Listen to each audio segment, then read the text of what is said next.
এই লাইন সোজা করে দাঁড়াও। বিরিয়ানি। এই নাও তোমারটা। গন্ধায় পেট ভরে গেল। বিরিয়ানি আজকে জব্বর খাওয়া হবে। চাচা এই নেন। বাবা এই খাবারটা আমার নাতিনের কাছে দিয়ে আসেন। আজব তো, আমি আপনার নাতিনকে চিনি নাকি? আমার সাথে চলেন, আমি নিয়ে যাচ্ছি। না না, আমার হাতে একদম সময় নেই, আপনি খাবার নিয়ে যান। বাবা আপনার কাছে হাত জোড় করছি, আমার নাতিন না খেয়ে রয়েছে, আপনি আমার সাথে একটু চলেন না। আচ্ছা ঠিক আছে চলেন। কোত্থেকে যে ঝামেলাটা এসে জুটলো, আমার কপালটাই খারাপ। ও চাচা আর কত দূর আর? বাবাজি আসেন, এই তো এখানে। এ তো দেখছো কবরস্থান।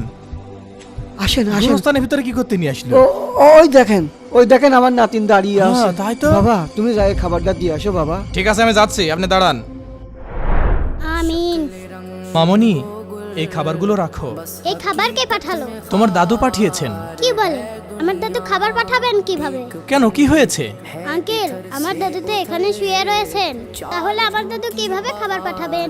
কি বলছো? তাহলে উনি কে? হ্যাঁ, আল্লাহ কি দেখলাম। বন্ধুরা, তোমরা কে কে দাদুকে ভালোবাসো এক্ষুনি কমেন্ট করে দাও।